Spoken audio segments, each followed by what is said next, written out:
보면요, 무슨 결사대처럼 이렇게 비장한 얼굴로 찬양을 드리시는데 너무 보기 좋았습니다. 특별히 이 시간 하나님 앞에 헌신을 다짐하는 우리 이 여전도의 모든 회원님들 마음을 우리 하나님께서 받아주시고, 또 입술의 헌신만이 아닌 실제 삶 가운데서 그러한 헌신이 나타나도록 능력과 또 지혜와 성령의 충만함 주시기를 간절히 소원합니다. 여러분, 이 시간 옆에 있는 분들과 함께 인사할까요? 예수 믿고 복 받으세요. 이렇게 인사 한번 주겠습니다.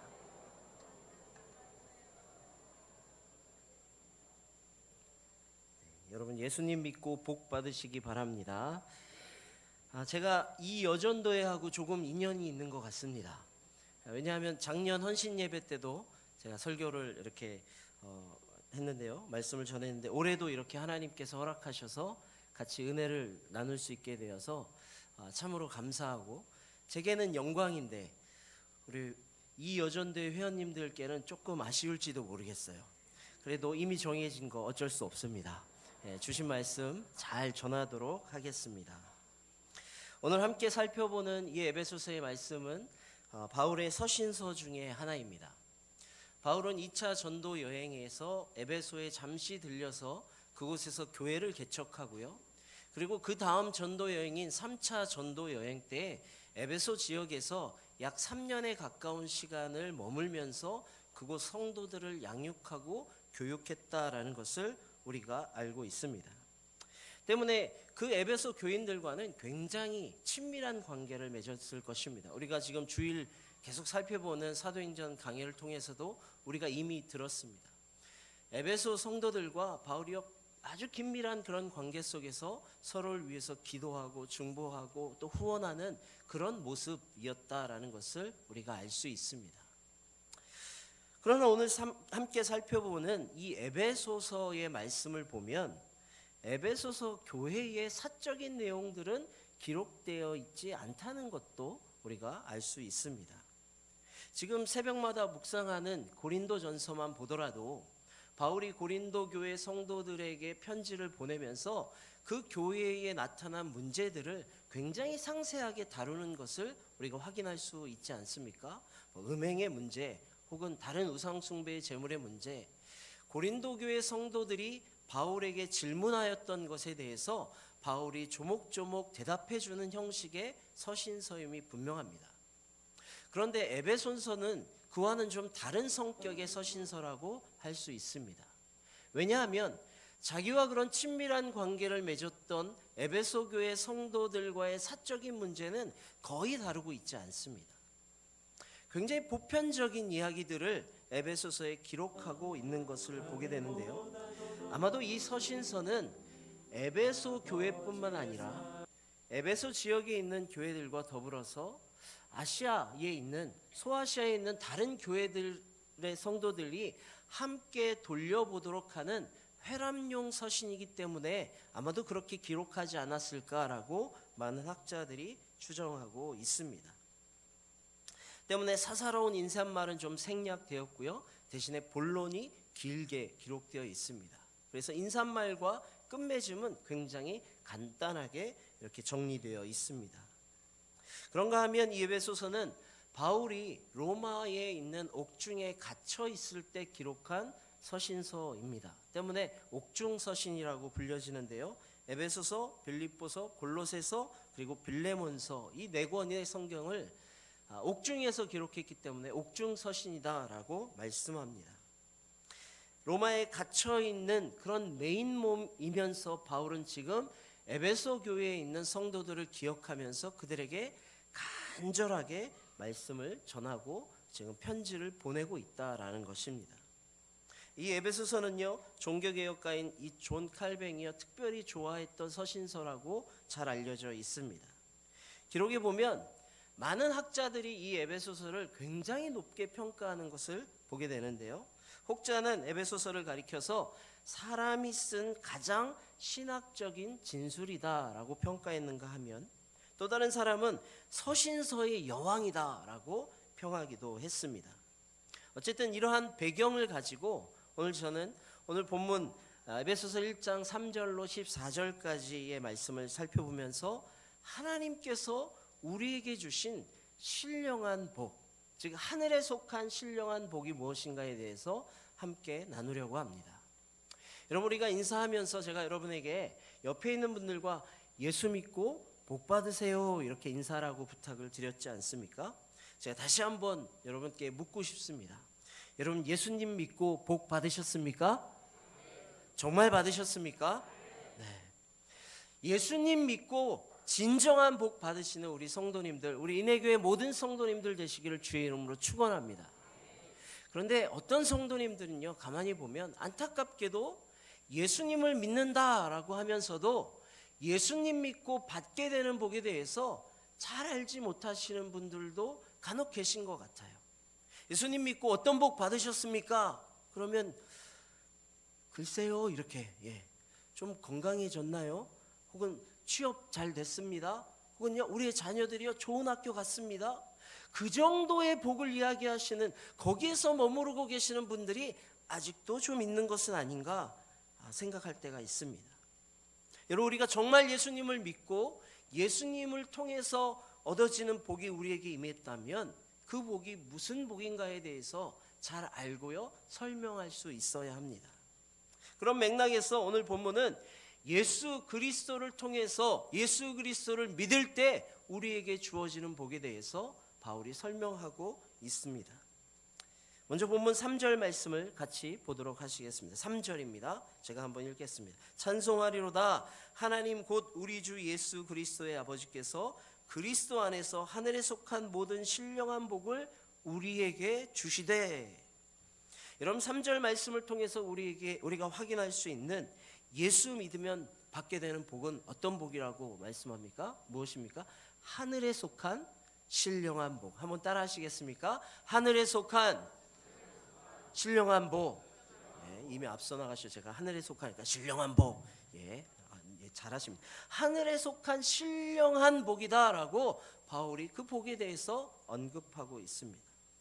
우리가 예수님을 믿고 받는 복은 하늘에 속한 복입니다. 여러분 믿으시기 바랍니다. 그 복은 또한 신령한 복인 줄 믿으시기 바랍니다. 여러분, 이러한 복이 우리 모든 성도님들 위해 넘쳐나기를 주의 이름으로 축복합니다. 말씀을 자세히 보면 그런데 이 하늘에 속한 신령한 복이 우리에게 주어지기까지 먼저 전제되는 조건이 하나 있습니다. 하늘에 속한 모든 신령한 복이라고 기록되기에 바로 앞서서 어떤 중요한 단어가 기록되어 있습니다. 그것이 무엇입니까? 누구 안에서 그 복이 이루어진다라고 말씀합니까?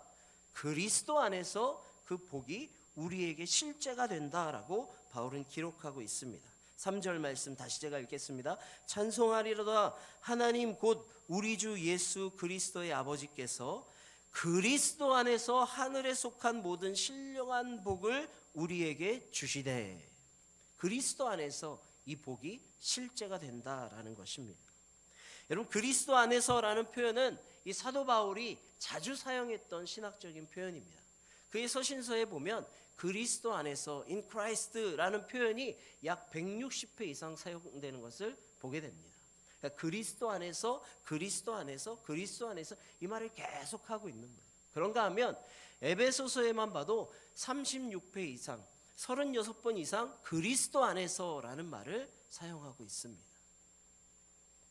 여러분, 이렇게 사도 바울이 그리스도 안에서라는 표현을 자주 사용하는 이유가 무엇입니까? 그만큼 성도는요 그리스도 밖에서는 아무것도 할 수 없는 존재라는 사실을 우리에게 일깨워 주기 위함인 줄 믿습니다. 우리는요 그리스도 안에 있을 때 우리의 존재적인 이유와 가치가 제대로 성립되는 줄 믿으시기 바랍니다. 그리스도를 벗어나서는 우리는 아무것도 아닙니다. 때문에 그리스도 안에 있기를 힘써야 하는 줄 믿습니다. 사랑하는 성도님 여러분, 그리스도 안에 거하는 것이 진정한 복인 줄 믿으시기 바랍니다. 그리스도 안에 있을 때 하나님께서 우리에게 주시는 신령한 복, 그 신령한 모든 복이 우리의 것이 되는 줄 믿어야 합니다.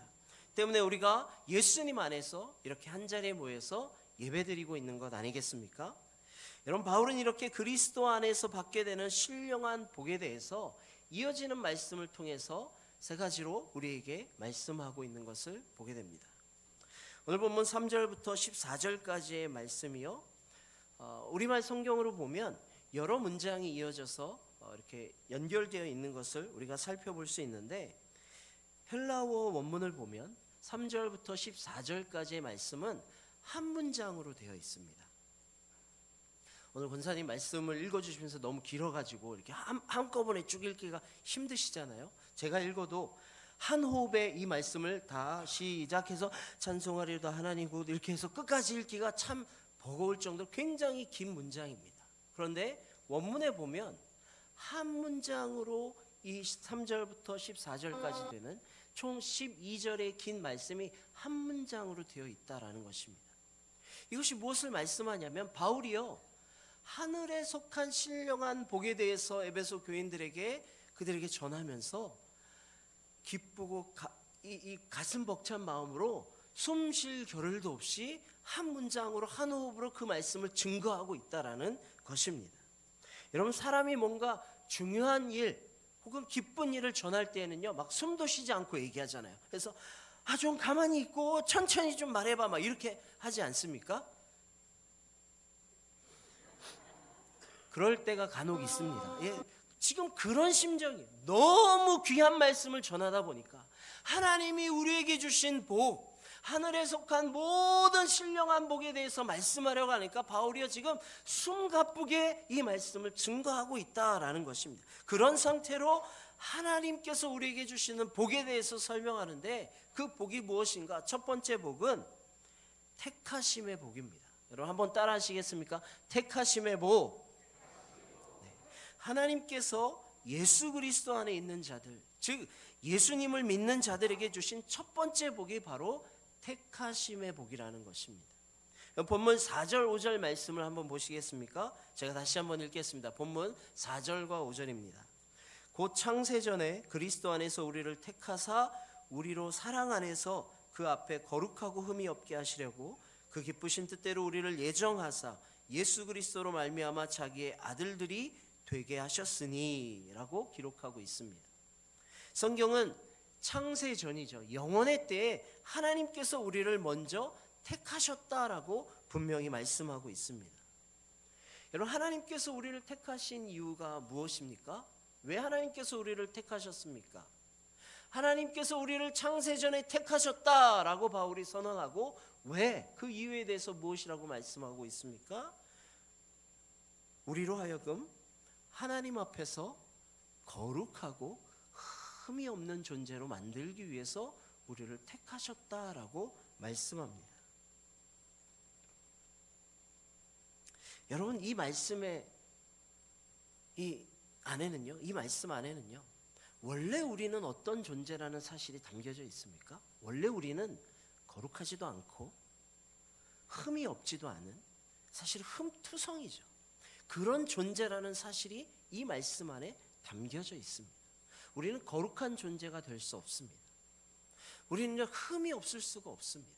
그런데 하나님께서 창세전에 택하셔서 우리를 거룩하게 하시고 흠이 없는 존재로 만들어주셨다라고 바울이 선언하고 있는 것입니다.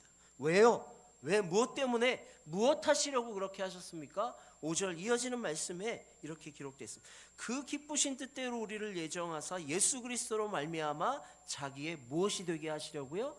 아들들이 되게 하시려고. 할렐루야.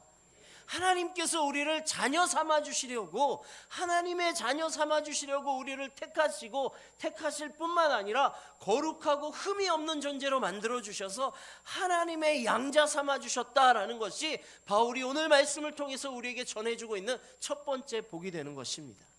여러분, 우리는 이 복을 받은 존재인 줄 믿으시기 바랍니다. 여러분, 이 말씀은요 사실 아무리 반복해서 읽고 또 읽어도 우리의 머리로는 도대체 이해할 수 없는 말씀입니다. 아니, 거룩하시고 완전하신 하나님께서 뭐가 부족하시고 뭐가 모자라서 우리 같은 존재를 택하시겠습니까? 그것도 창세전에 예정하셔서 거룩하고 흠이 없는 존재로 왜 하나님께서 무엇 때문에 만드시겠습니까? 여러분, 이해할 수가 없습니다. 머리로는요, 우리의 상식으로는, 우리의 이성으로는 이 말씀을 이해할 수가 없습니다. 그냥 마음으로 하나님께서 그렇게 하셨구나, 하나님께서 그렇게 하셨구나 받아들일 수밖에 없는 것이죠. 굳이 그 이유를 발견하자면 4절 말씀 중간에 기록되어 있는 사랑이 그 이유다라고 말씀드릴 수밖에 없습니다. 4절에 무엇이라고 기록되어 있죠? 곧 창세전에 그리스도 안에서 우리를 택하사 우리로 사랑 안에서 그분이 우리를 사랑하셔서 우리를 택하시고, 우리를 사랑하셔서 우리를 거룩하고 흠이 없게 만드시고, 우리를 사랑하셔서 하나님의 자녀가 되게 하셨다라고 이해할 수밖에 없는 것입니다. 사랑하는 성도님 여러분, 이것이 우리를 향하신 하나님의 목적이고 계획이며 예정이라는 것을 믿으시기 바랍니다. 때문에 저와 여러분 한 사람 한 사람은 그저 우연히 이 자리에 있게 된 것이 아님을 믿으셔야 합니다. 하나님의 계획하심 속에, 그분의 사랑 안에서, 그분의 뜻대로 우리가 하나님의 자녀가 되고 오늘 이 자리에서 함께 예배드리게 되었다는 것을 우리가 반드시 명심해야 합니다. 내가 하나님을 선택한 것이 아니라는 거예요. 내가 하나님을 믿으려고 내 의지적으로 결단해서 하나님 앞에 나왔다는 것이 아니에요. 물론 그 결단도 굉장히 중요합니다. 내가 하나님 앞에 나아가려는 결심이 반드시 있어야 합니다. 믿음에 반응해야죠. 그러나 내가 하나님을 선택할 그 순간에 이미 돌아보면 그 전에 하나님께서 먼저 우리를 택하셨다라고 성경이 증언하고 있습니다. 여러분, 왜 그렇게 하나님께서 우리를 사랑하셔서 택해 주시고 자녀 삼아 주셨습니까? 고린도전서 1장 27절로 29절 말씀에는 이렇게 우리를 택하신 목적에 대해서 기록하고 있습니다. 그러나 하나님께서 세상에 미련한 것들을 택하사 지혜 있는 자들을 부끄럽게 하려 하시고, 세상에 약한 것들을 택하사 강한 것들을 부끄럽게 하려 하시며, 하나님께서 세상에 천한 것들과 멸시받는 것들과 없는 것들을 택하사 있는 것들을 폐하려 하시나니 이는 아무 육체도 하나님 앞에서 자랑하지 못하게 하려 하심이라 라고 말씀합니다. 하나님께서 우리를 택하신 이유가요, 내가 잘나서가 아니라는 거, 내가 물질이 많아서, 내가 건강해서, 내가 뭔가 하나님 앞에서 잘했기 때문에 택했다라고 말씀하시지 않았습니다. 무엇 때문에 택하셨다고요? 우리가 미련하기 때문에 택하셨대요. 우리가 천하고 멸시받기 때문에 하나님께서 우리를 택하셨다라고 말씀하고 있습니다. 여러분, 이것이 은혜인 줄 믿으시기 바랍니다. 하나님께서 부족한 우리를 그저 사랑으로 택해 주셨다라는 것입니다. 그런가 하면 바울이 오늘 본문을 통해서 말씀하는 하늘에 속한 신령한 복, 그 두 번째는 죄사함의 복입니다. 한번 따라 하실까요? 죄사함의 복. 죄사함의 복을 우리에게 주셨습니다. 사죄함, 속죄함이죠. 오늘 본문 7절 말씀을 함께 읽도록 하겠습니다. 본문 7절입니다. 시작. 우리는 그리스도 안에서 그의 피로 말미암아 속량 곧 죄사함을 받았느니라. 아멘. 앞서 말씀드린 첫 번째 복, 택하심의 복은 이미 예정된 복이었습니다. 이미 예정된 복, 창세전에 예정하신 복입니다. 그러나 두 번째 받는 복, 죄사함의 복은 우리가 현재를 살아가면서 하나님께서 우리에게 주시는 복입니다. 우리가 살아가면서 받을 수 있는 복 중에 가장 큰 복이 바로 이 죄사함의 복, 속죄함의 복인 줄 믿습니다. 여러분, 아담 이후에 태어난 모든 사람은요, 죄의 문제를 안고 태어날 수밖에 없습니다. 원죄에서 벗어날 수가 없는 거예요. 죄의 문제를 다 가지고 태어났습니다. 성경은 죄의 삭이 무엇이라고 말씀합니까? 너무나도 분명하게 죄의 삭은 사망이다라고 밝히고 있습니다. 로마서 6장 23절 죄의 삭은 사망이다라고 분명히 말씀합니다. 그런데 사망으로 그냥 끝나는 것이면 모르겠는데 사망으로 끝나는 것도 아니에요. 사망 이후에 우리가 어떻게 됩니까? 형벌받아서 지옥에 갈 수밖에 없다라고 성경은 분명히 밝히고 있습니다. 그것이 우리에게 처한 운명이라면 운명입니다. 우리에게 정해진 길이 죄로 인해서 죽고 그리고 형벌받아 지옥에 갈 수밖에 없는 것, 그것이 우리에게 정한 이치라는 것입니다.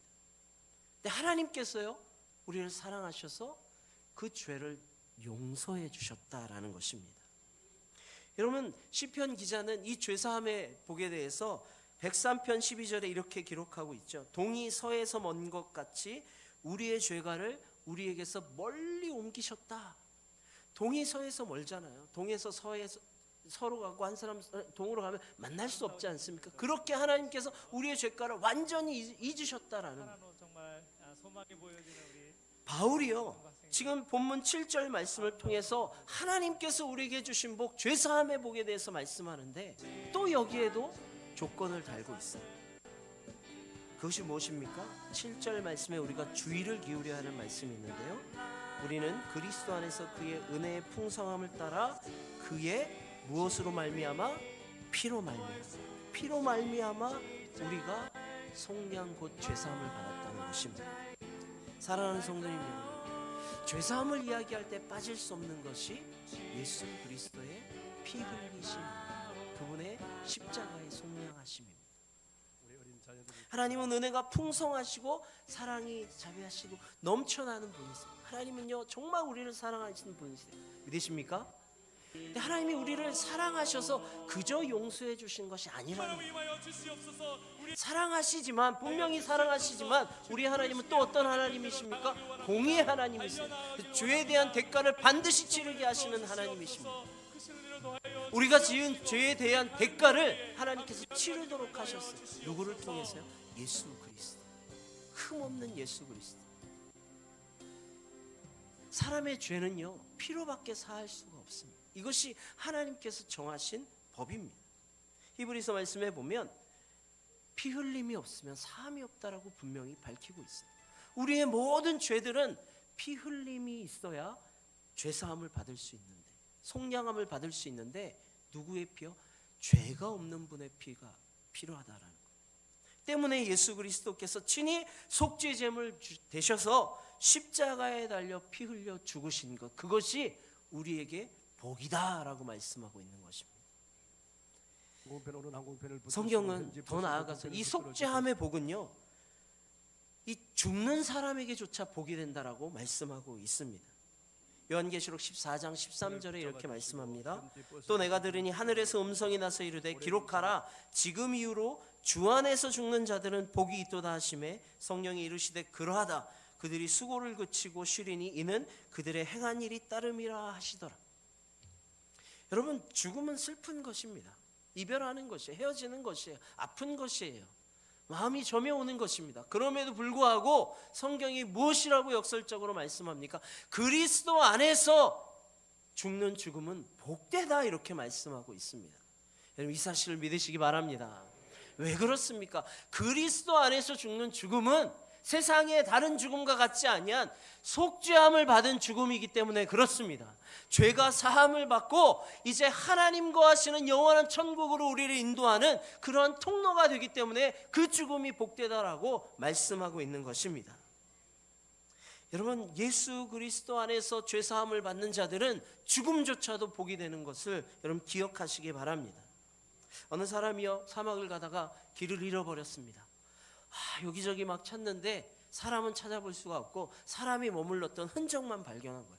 여기 사람들이 머물렀으니까 막 자료도 있고요, 짐도 있고요. 근데 그것을 막 헤맸습니다. 왜? 목이 마르거든요. 갈증이 나거든요. 지금 빨리 물을 마셔야 살 수 있을 것 같아서 막 찾는데 무엇을 발견했습니까?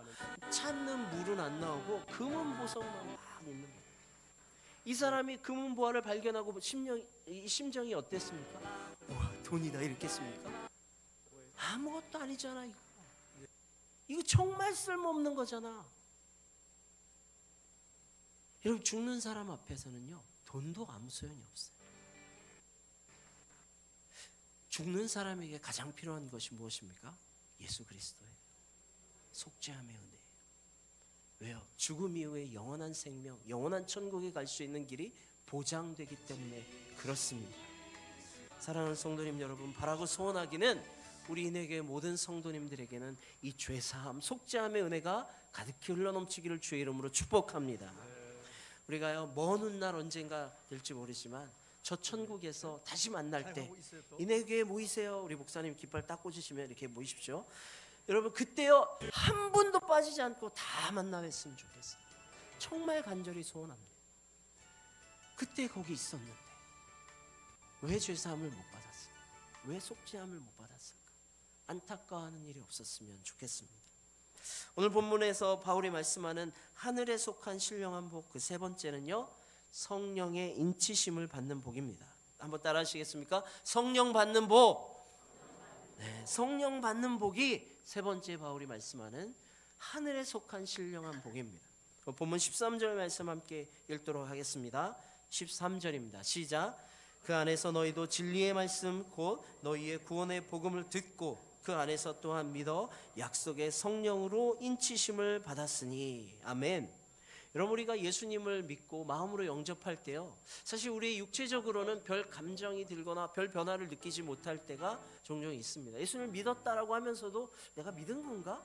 의지적으로 결단하며 예수님을 받아들였는데도 불구하고 육신적인 변화가 안 나타나니까 정말 믿은 건가? 이렇게 의아할 때가 있습니다. 그런데요, 우리의 심령 안에서는 우리가 진정으로 예수님을 믿을 때 놀라운 변화들이 일어납니다. 성령께서 내 안에 들어오십니다. 성령께서 우리를 인치셨다라는 것이 무엇입니까? 우리에게 도장 찍으신 거예요. 내 소유다, 하나님의 자녀다, 하나님께서 쾅쾅쾅 치시는 거예요. 성령께서 내 안에 거주하셔서 우리 인생의 주인이 되어주시는 거예요. 놀라운 변화가 우리의 심적으로, 우리의 내적으로 그런 변화들이 나타나게 된다라는 것입니다.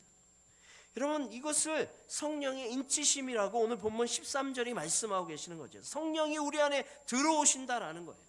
왜요? 들어오셔서 무엇 하시려고요? 이어지는 14절 말씀에 보면 우리 기업의 보증이 되기 위해서 그분이 우리 안에 들어오신다라고 말씀합니다. 14절. 이는 우리 기업의 보증이 되사 그 얻으신 것을 속량하시고 그의 영광을 찬송하게 하려 하심이라. 그것은요, 약속받은 모든 축복, 즉 하나님께서 우리를 택하셨다, 우리를 죄사하 주셨고 하나님의 자녀 삼아 주셨다라는 그 모든 축복을 보증하기 위해서 성령이 우리 안에 들어오신다라는 것입니다. 우리 안에 성령께서 그걸 확증하시는 거예요. 우리 안에 성령이 계시면서 하나님 앞에 이 사람요 택함 받은 사람이에요, 이 사람요 예수님의 피로 속죄함을 받은 사람이에요, 이 사람요 내가 함께하는, 내가 주인인 사람이, 이렇게 확실하게 보증해 주신다는 것입니다. 그럼 그것이 우리에게 은혜가 되는 줄 믿으시기 바랍니다.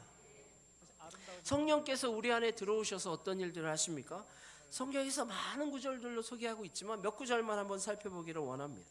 요한복음 14장 26절엔 이렇게 말씀합니다. 보혜사 곧 아버지께서 내 이름으로 보내실 성령, 그가 너희에게 모든 것을 가르치고 내가 너희에게 말한 모든 것을 생각나게 하리라. 이게 무엇입니까? 예수님께서 이 땅에 거하시면서 가르치셨던 모든 말씀을요 다시 기억나게 하시고 말씀이 깨달아지게 하는 것, 그것이 성령의 역사라는 것입니다. 뿐만 아니라 우리가 잘 아는 말씀이죠. 사도행전 1장 8절. 오직 성령이 너희에게 임하시면 너희가 권능을 받고 예루살렘과 온 유대와 사마리아와 땅끝까지로 내 증인이 되리라. 성령이 우리에게 임하시면 우리가 권능을 받는다는 거예요. 능력을 받는다는 거예요. 무엇하는 권능이요? 예수 그리스도의 증인되는 권능이 우리에게 임하여진다는 것입니다. 뿐만 아니라 로마서 15장 13절에서는요 소망의 하나님이 모든 기쁨과 평강을 믿음 안에서 너희에게 충만하게 하사 성령의 능력으로 소망이 넘치게 하시기를 원하노라. 소망의 하나님, 우리의 마음에 성령을 통해서 소망을 주신다는 거예요. 저 천국의 소망, 이 땅에서의 소망이 누구로부터, 참된 소망이 누구로부터 나타난다고요? 성령 하나님. 사랑하는 성도님 여러분, 이것이 은혜입니다. 이것이 하늘에 속한 신령한 복임을 믿으시기 바랍니다. 여러분, 그런데 이 복은 누가 받습니까? 누가 받습니까? 예수 그리스도를 믿는 자들이 받습니다. 그런데 오늘 말씀하고 있는 이 하늘에 속한 신령한 복은요, 예수 믿는 사람들이요 누구는 많이 받고 누구는 적게 받는 그런 복이 아니에요. 예수님을 믿기만 하면 누구에게나 공평하게 주어지는 복임을 믿으시기 바랍니다. 목사님은 조금 더 많이 받고 성도님들은 조금 작게 받고, 아니요, 그렇지 않습니다. 예수님을 믿는 자라면 누구에게나 동일하게 주시는 가장 좋은 복임을 여러분이 믿으셔야 합니다. 그렇다면 이 신령한 복을 받은 우리들이 하나님 앞에 드려야 할 반응이 무엇입니까? 어떻게 해야 합니까? 감사합니다. 그것은요 찬송해야 하는 것입니다. 한번 따라 합시다. 찬송하는 것입니다. 오늘 3절로 14절까지 말씀해 보면 찬송에 대해서 4번이나 언급하는 것을 보게 됩니다. 3절에요 찬송하리로다, 6절에서 찬송하게 하려는 것이라, 12절에서 그의 영광의 찬송이 되게 하려 하심이라, 14절에서 그의 영광을 찬송하게 하려 하심이라. 찬송하리로다 먼저 선포하고요, 찬송하리로다라고 끝을 맺고 있습니다. 그러면서 중간에 첫 번째 복을 이야기하고 찬송하게 하려 합니다. 두 번째 복을 이야기하고 찬송하게 하려 합니다. 세 번째 복을 이야기하고 마무리하면서 또 찬송하게 하려 합니다라고 말씀하고 있습니다. 그러니까 하늘에 속한 신령한 복을 받은 백성들은 무엇해야 한다고요? 하나님을 찬양해야 한다. 찬송해야 하는 것이 우리가 하나님 앞에 드려야 할 반응이라는 것입니다. 사랑하는 우리 이 여전도회, 헌신을 다짐하는 이 여전도회 우리 모든 회원님들은 평생 하나님을 찬양하시는 우리 회원님들 되시기를 주의 이름으로 축복합니다.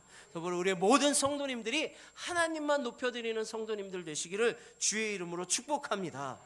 여러분, 하나님께서 우리에게 주신 이 은혜, 신령한 복을 생각하면요, 우리가 우리의 상황과 환경과 뭐 이런 거 따지지 않고 그저 감사할 수밖에 없는 거예요. 바울이 지금 옥중 안에 갇혀 있습니다. 메인 몸이에요. 그러면서도 하나님의 은혜를 생각하니까 찬송이 나오지 않을 수 없는 거예요.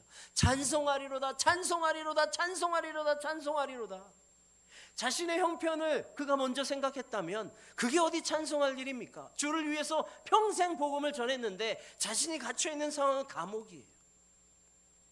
못 먹고, 여러분, 헐벗고 굶주리고 그런 상황 가운데서 어찌 하나님을 찬송할 수 있겠다고 고백할 수 있겠습니까? 그런데 하나님이 주신 이 신령한 은혜를 묵상하니까 찬송이 절로 나오는 거예요. 그러면서 에베소 교인들에게 하나님의 은혜 너희도 받지 않았느냐? 너희도 하나님을 찬송해라 라고 말씀하고 있다라는 것입니다. 여러분의 인생을 하나님께서 왜 만드셨습니까?